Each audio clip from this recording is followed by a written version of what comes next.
প্রবাসে যারা আছেন, যারা ব্যাচেলর জীবন যাপন করছেন, যারা পরিবার যাদের সঙ্গে নাই এবং বিবাহিত, তারা তাদের যৌন চাহিদা চরিতার্থ করবার জন্য, যেহেতু এখানে উপায় নাই, তাদের স্ত্রী সঙ্গে নাই, তাদের জন্য কি হস্তমৈথুন করা জায়েজ আছে নাকি না জায়েজ?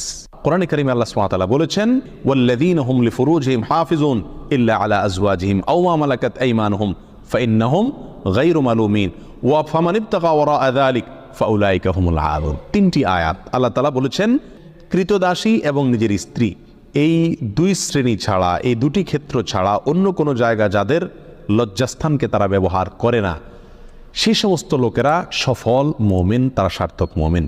ফামানিব তাকা ওয়ারাআ যালিক, আল্লাহ বলেন এরপরে তৃতীয় আয়াতে, যারা এই দুটি ক্ষেত্র ছাড়া, স্ত্রী এবং কৃতদাসী, এই দুটি ক্ষেত্র ছাড়া অন্য যে কোনো ক্ষেত্রে তাদের যৌন চাহিদাকে চরিতার্থ করে মেটায়, আল্লাহ বলেন ফাউলাইকা হুমুল আদুন, তারা হলো সীমালঙ্ঘনকারী।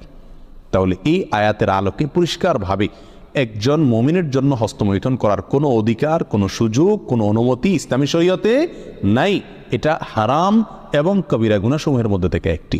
যারা প্রবাসে আছেন, এমন কোনো দেশে যদি থাকেন যেই দেশে তিনি তার যৌন চাহিদা না মেটালে নিশ্চিতভাবে গুনাহে লিপ্ত হয়ে যাবেন, জেনায় লিপ্ত হবেন, কারণ সেখানে জেনার অবাধ সুযোগ রয়েছে, এরকম যদি পরিস্থিতি হয়, তাহলে নিজেকে রক্ষা করবার জন্য, অর্থাৎ বড় অপরাধ থেকে অপেক্ষাকৃত কম বড় অপরাধ যেটা, সেটাই তিনি লিপ্ত হতে পারেন, অর্থাৎ হস্তমৈথুন করতে পারেন।